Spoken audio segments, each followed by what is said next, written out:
Well, it took 941 days, but Klay Thompson was back last night, returning from an injury and then a torn Achilles, a separate injury. He dropped 17 in 20 minutes. I'm here with our resident hoop star, Chiney Ogwumike. Chiney, is that okay if I call you our resident hoop star, or do I need to also mention Absolutely. the Sparks? Okay, I'm glad.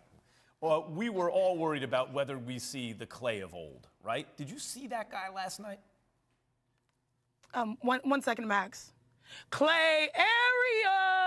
I am so excited, not just as someone who played in the Bay Area, but every basketball fan was super excited to see Klay Thompson back in a Warriors jersey. And yes, this is the guy that we have always known. So the answer to your question is absolutely. You mentioned it.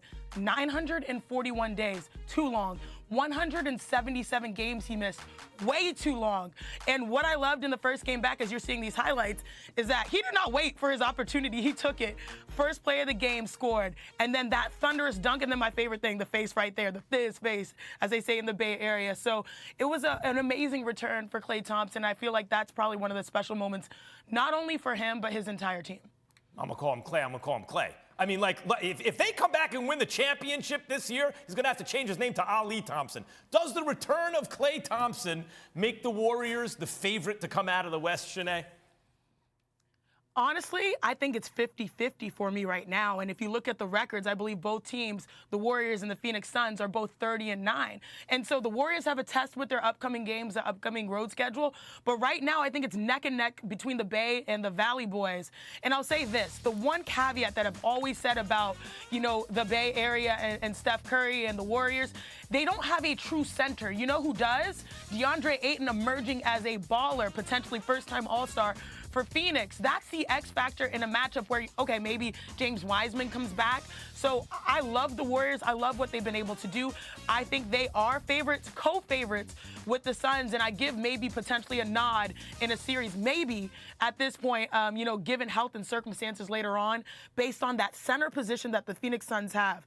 Draymond Green has been able to hold it down, but the reality is these two teams are the best in the West. They have different strengths, but right now I feel like both teams are making their cases to be in that Western Conference Finals. And Ayton is getting better. He was already got better, and then he's gotten better again, it seems. All right, Klay Thompson was the story of the night, Chiney, but the play of the night belonged to the player the Warriors face tomorrow night, Ja Morant. Chiney, please take a look at this block.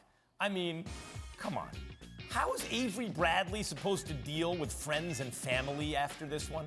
Like, what do you do? Oh, my goodness! Say what? What?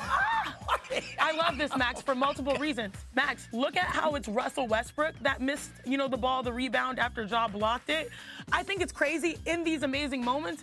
Those two guys, Russ and obviously Ja, are probably the most athletic point guards we have seen the last 10 or so years. But this is an example of why, the Memphis defense has been superb as of late during their win streak. They lead the NBA in average blocks, in average steals, and in average rebounds. Their defense has been going crazy. When you have plays like that, what Ja Morant just showed, that'll just catalyze your team. And is the reason why they're, I think, right now, number 2 in our power rankings. Who would have thunk it?